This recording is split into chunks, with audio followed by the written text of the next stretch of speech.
CBN e a tecnologia, com Gilberto Sodré. Gilberto, todas as sextas nos dando boas dicas aqui de como nos valer da tecnologia. Aí, como nós já estamos aí às vésperas do Natal, Ano Novo, as pessoas já estão de férias, as crianças já estão de férias, Gilberto. Todo mundo quer guardar uma foto de recordação, né? E aí vem alguns dilemas aí que a gente tem em relação à foto. A gente sabe que hoje o mundo é digital, as fotografias, né? São pouquíssimos ainda, aqueles que usam ainda, né? O próprio filme rolo nas suas máquinas, e a gente podia ajudar os nossos ouvintes hoje, então, em como escolher a câmera digital e como fazer um bom uso dela. Isso aí, Fernanda. Bom dia, ouvintes da CBN, bom dia, Fernanda. Hoje vamos dar algumas dicas de como escolher as suas máquinas digitais agora que tá para as férias, né, fotografia de férias e tudo mais. Bem, a primeira característica que acho que os ouvintes deveriam prestar atenção é a chamada de megapixels. O que é isso? Cada foto digital ela é formada de vários pontos, né, pontos. Quanto maior a quantidade de pontos, maior a nitidez da foto e maior é o tamanho da ampliação que o ouvinte vai poder fazer depois se ele quiser, por exemplo, transformar aquela foto digital numa foto em papel. Então, as câmeras que são encontradas hoje por aí começam na ordem lá de 2, 3, 4, 5, até 8 megapixels. A gente encontra máquinas com essa característica, ou seja, 8 milhões de pontos, a imagem formada por 8 milhões de pontos. Com essa característica, ou seja, para uma foto, por exemplo, de 10 por 15, uma fotografia de 3 megapixels, ou seja, uma máquina que tenha 3 megapixels de característica, é mais que o suficiente, ou seja, para fotos do tamanho de 10 por 15. Para fotos maiores, ele vai precisar de máquinas com uma maior capacidade de armazenamento, por exemplo, de 6 ou 7 megapixels. Mas para isso... Um 10 por 15 é o formato padrão de revelação, né? Isso, aquele que a gente guarda já no albinho mesmo, isso, né? Exatamente. Agora, quando você quer uma foto de porta-retrato maior, aí...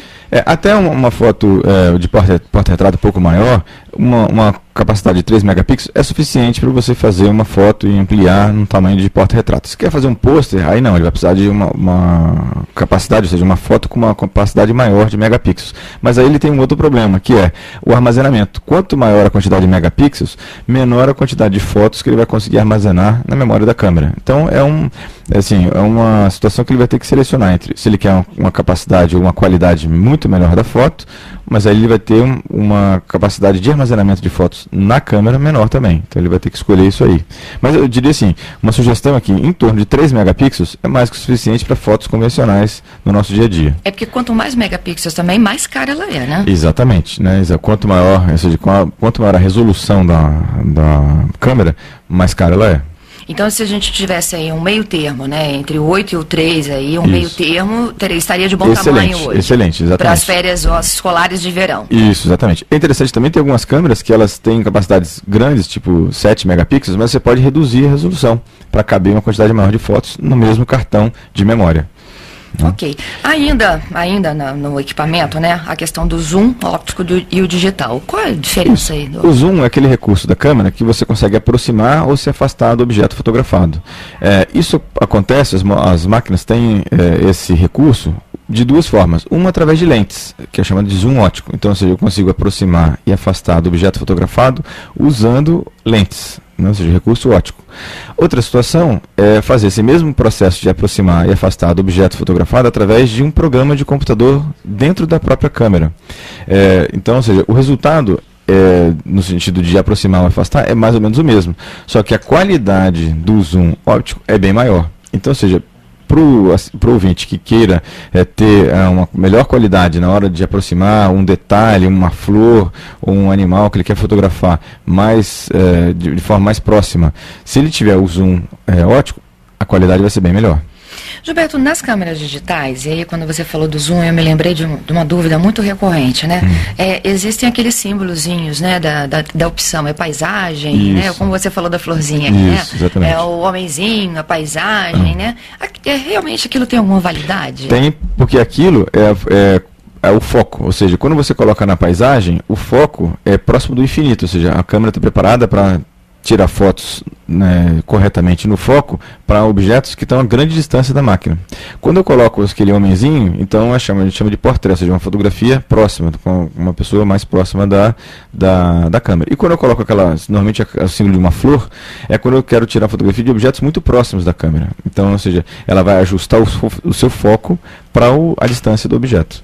Ok. Bom, o que mais que a gente precisa de observar nas câmeras? Eu acho que pilha e bateria também é um outro problema, né? Isso é uma questão interessante. As câmeras digitais são famosas por serem vorazes consumidoras de pilha. Então, ou seja, a primeira situação na opção de a câmera utilizar pilhas, utilize pilhas recarregáveis. Garanto que vai ser muito mais econômico para o ouvinte. Ou seja, compre um carregador de pilha e algumas pilhas que tenham a pilha recarregável. Algumas câmeras, e é interessante também para o ouvinte isso, algumas câmeras têm uma bateria, em vez de usar pilha, usam uma bateria própria do fabricante. Por um lado isso é bom, porque a câmera tem uma autonomia maior, mas por outro lado, imagina se você está com uma bateria como essa, uma câmera como essa, num lugar afastado e ela descarregou. O que você faz? Não vai tirar foto. Se é uma câmera, por exemplo, que usa pilha, você chega num bar ou no supermercado, ou em qualquer outro lugar que tem uma venda de pilhas, você compra pilha, coloca na sua câmera e usa. Então é muito mais flexível quando a câmera utiliza pilhas comuns, né, ou recarregáveis, né? Ok, agora, sobre a questão de pilhas, também temos dúvidas, e já chegaram aqui algumas dúvidas muito legais aqui dos ouvintes também.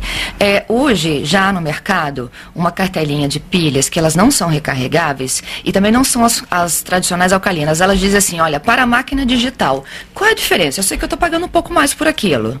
Normalmente, as máquinas digitais, elas têm um consumo de energia muito intenso e muito rápido.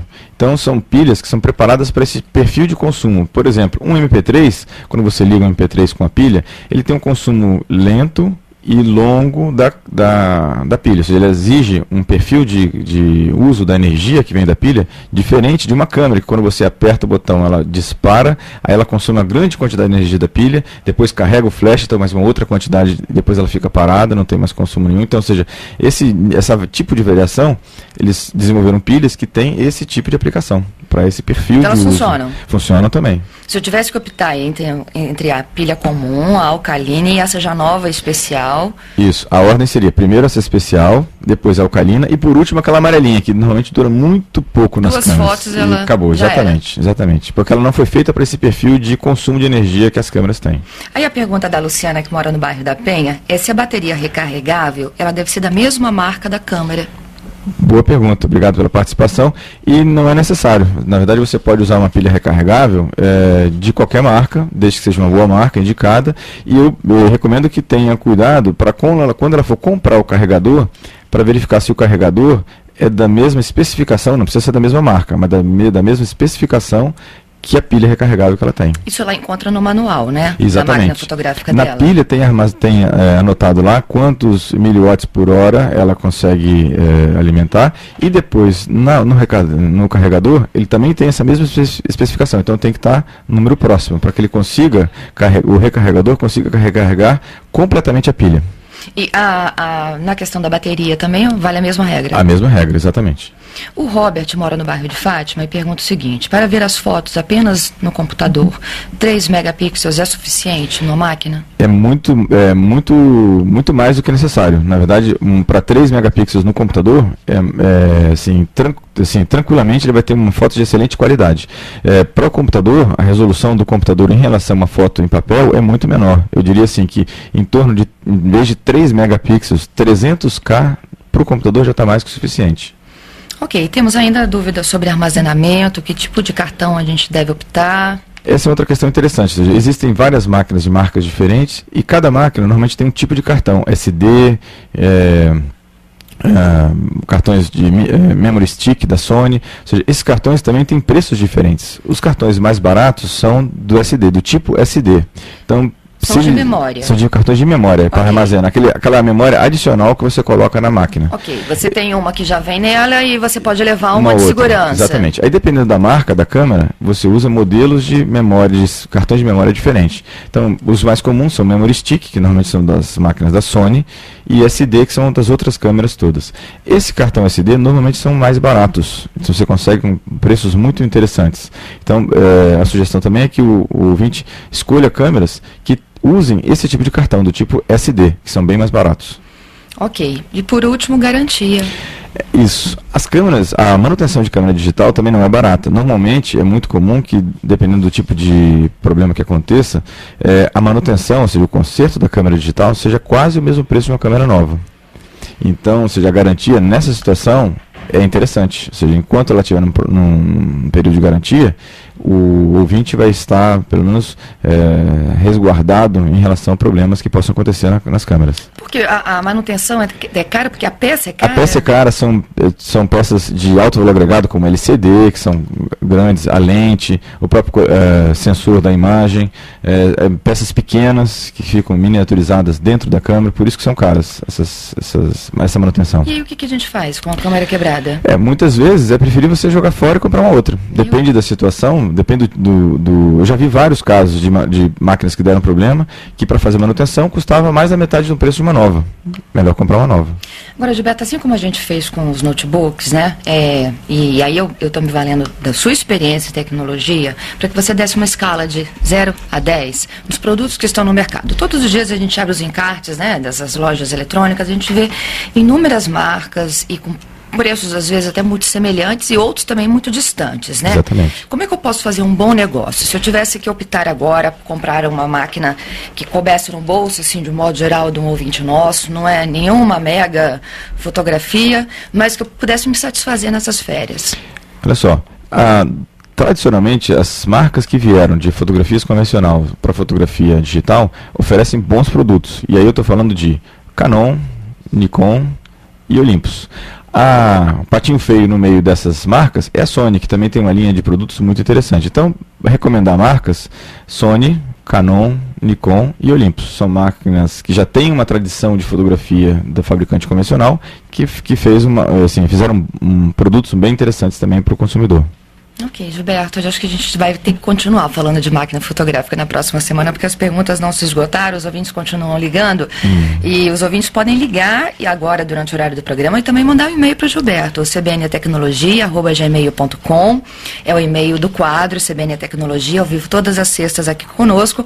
O Lucas da produção ali já está anotando outras perguntas para o Gilberto e a gente responde todas elas na próxima sexta, não é? Com certeza, Fernanda.